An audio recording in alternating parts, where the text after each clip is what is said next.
Nos blessures émotionnelles, rejet, abandon, humiliation, trahison, injustice, façonnent des cuirasses accessibles pour celui qui veut ressentir. Des réflexes défensifs ou offensifs qui se gravent dans notre posture et nos réactions. Un dos voûté ou droit comme un i. Alors, dans Introduction aux 5 types de cuirasses défensives et ou offensives, découvrez comment ces blessures influencent votre corps et votre esprit. À chaque épisode, apprenez à observer votre posture pour libérer ces tensions et retrouver un équilibre profond. Prête à explorer vos cuirasses et à vous en libérer? Si vous voulez apprendre vraiment ce qu'est ressentir, à mettre des mots sur vos sensations, vos émotions jusqu'à devenir l'expert de votre énergie sexuelle selon l'approche de Willem Reich, je vous laisse avec Cécile, psychothérapeute et sexologue, avec une pratique en cabinet depuis 25 ans. Une véritable humaniste, penseuse radicale provenant des étoiles, une main de fer dans un gant de velours qui vous livre tout ce qu'elle a appris au plus profond de votre être. Quand mes blessures s'emparent de la posture de mon corps, si vous êtes adulte et curieux de la thérapie psychocorporelle, cet épisode va vous intéresser. Aujourd'hui, nous découvrons les 5 blessures émotionnelles inspirées des travaux de Willem Reich, Alexander Lowen et John Pierrakos et sa femme Eva, et comment elles se traduisent en cuirasse corporelle. Nous verrons aussi comment une posture équilibrée peut nous libérer avec des parallèles aux idées accessibles que nous a livrées Lise Bourbeau. Prête à comprendre vos postures? Allez, c'est parti. Wilhelm Reich, psychiatre autrichien des années 1930, a transformé la psychanalyse en montrant que les blessures émotionnelles de l'enfance, comme un rejet vécu ou une humiliation, ne restent pas dans l'esprit. Elles s'inscrivent dans le corps sous forme de cuirasses musculaires, des tensions qui bloquent l'énergie et façonnent notre posture, notre respiration et notre personnalité. Sa thérapie, la végétothérapie, utilise mouvement et respiration pour relâcher ces blocages, souvent avec des libérations émotionnelles intenses, des larmes, des tremblements, suivis d'un apaisement profond. Alexander Lowen et John Pierrakos, ses élèves, ont développé la bioénergie, identifiant 5 structures de caractère qui sont des défenses corporelles et émotionnelles face à des expériences difficiles comme un rejet ou une trahison. Nous traversons tous ces expériences à différentes étapes de notre croissance, ce qui nous pousse à adopter des mécanismes de défense. Ces mécanismes, variables selon nos vécus, se combinent pour former notre personnalité. Un mélange unique de réponses qui émergent selon les situations. Wilhelm Reich et Alexander Lowen ont montré que, tout comme un sourire peut influencer notre humeur, la manière dont nous tenons notre corps façonne nos émotions et nos réactions. En prenant conscience des tensions physiques liées à nos défenses, nous pouvons choisir de les relâcher pour adopter une posture équilibrée. Un état d'ancrage dans l'instant, de vitalité intérieure, d'ouverture, sans perte de centrage et de fluidité face aux défis. Lise Bourbeau a popularisé ces idées dans Les 5 blessures qui empêchent d'être soi-même, en nommant les blessures rejet, abandon, humiliation, trahison, injustice. Son approche intuitive et un peu simpliste s'appuie sur Wilhelm Reich et Alexander Lowen, et nous la relierons à la posture équilibrée pour transformer ses cuirasses. Voici les 5 blessures ou les 5 cuirasses défensives et offensives. Je relierai les structures de Lowen aux blessures de Bourbeau, leur posture, et je vous expliquerai aussi comment une posture équilibrée peut les transformer. Commençons par la structure schizoïde ou la blessure de rejet, qui se forme dès les premiers mois quand un enfant vit un rejet ou craint ne pas avoir sa place. Adulte, cette peur persiste face au rejet ou à l'idée d'être rejeté, souvent imaginée. La personne schizoïde se replie et évite l'action par réflexe défensif. Sa cuirasse est la fuite, un corps fin, allongé, respiration faible, comme pour s'effacer. Une posture équilibrée, ni défensive ni offensive, l'invite à l'ancrage, poser ses pieds au sol, respirer profondément pour accueillir ce qui est sans peur. On parle aussi de cérébral. Ensuite, nous aurons l'oral, la structure orale, ou blessure d'abandon, qui émerge vers 1 an quand un enfant vit ou craint un manque d'amour. Adulte, la peur face à l'abandon ou son anticipation pousse à chercher la connexion.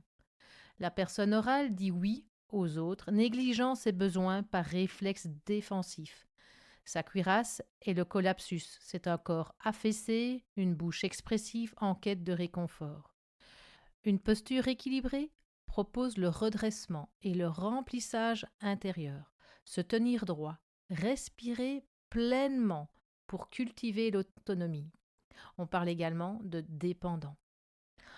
Ensuite vient la structure masochiste, équivalent de la blessure d'humiliation. Se développe entre 18 mois et 3 ans, quand l'indépendance de l'enfant est réprimée.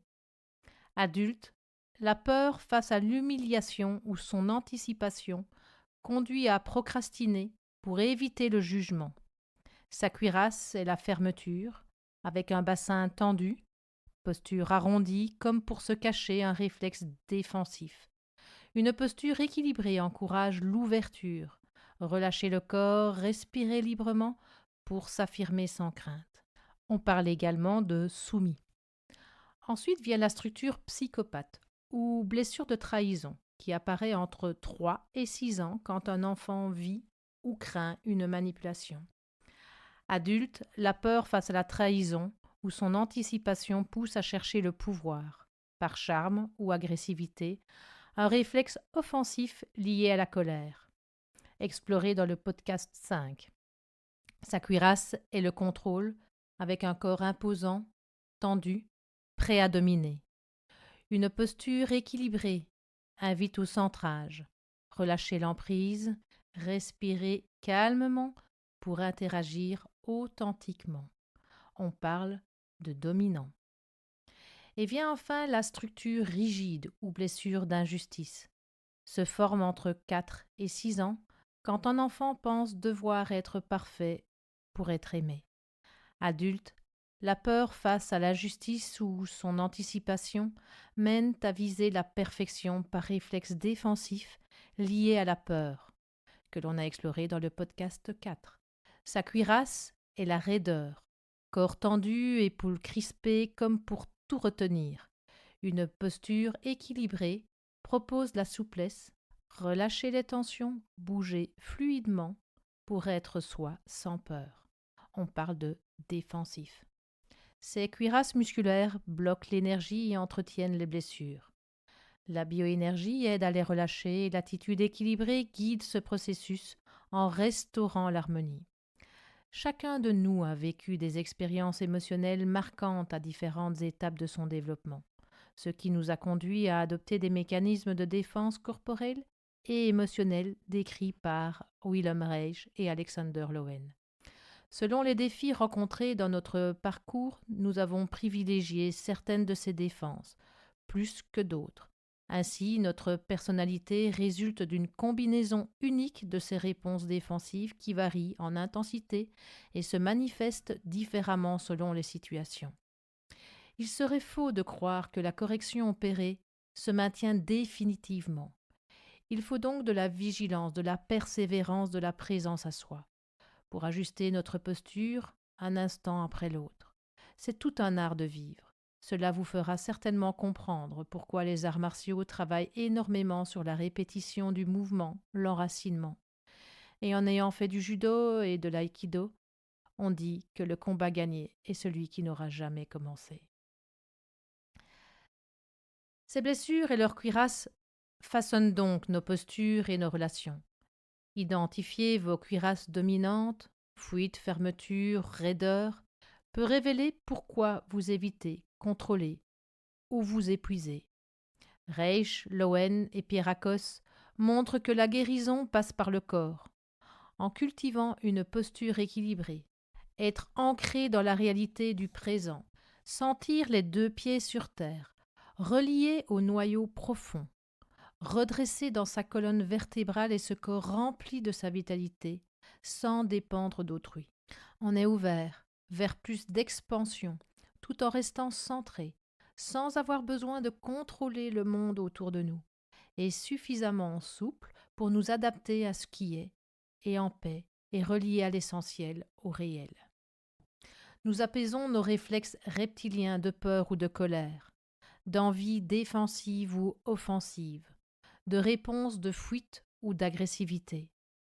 Ce chemin est universel. Nous portons tous des blessures, quand bien même nous avons eu les meilleurs parents du monde. Là n'est pas la question. Il est clair qu'il sera plus facile d'identifier des blessures lorsque nous estimons avoir eu des parents défaillants. Dans les 5 prochains épisodes, nous explorerons chaque cuirasse en détail.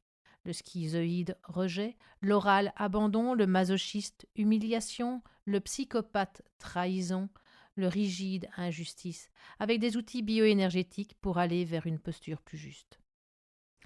Voilà pour notre introduction aux 5 cuirasses défensives et offensives. J'espère que vous êtes inspirés pour explorer comment vos blessures s'expriment dans votre corps. Dans le prochain épisode, nous plongerons dans la structure schizoïde et la blessure de rejet. Abonnez-vous pour ne pas rater la suite et découvrez en attendant les livres de Wilhelm Reich et d'Alexander Lowen pour approfondir. En attendant, prenez une grande inspiration. Fermez les yeux et ressentez votre corps debout. Comment vos pieds touchent-ils le sol? Le droit, le gauche, y a-t-il une différence? Essayez de rouler chaque pied ensuite sur une balle de tennis, puis reposez-les au sol. Sentez la différence, leur présence, leur ancrage. Peut-être y en a-t-il un plus long, plus fin, plus gros. Peut-être qu'en parlant, vous reprenez soudainement aussi conscience de vos pieds, si souvent oubliés. On dit parfois qu'on est bête comme ses pieds. Mais si c'était l'esprit qui nous égarait avec ses pensées? La vraie intelligence commence peut-être dans le corps, là où tout s'ancre. Alors inversons cette phrase, car c'est l'esprit. Oui, l'esprit qui est bête, car il me fait croire toutes les pensées qui me traversent la tête, et en oublie à me laisser sentir mes pieds. Et je suis sûre que l'intelligence commence certainement par la conscience de mes pieds.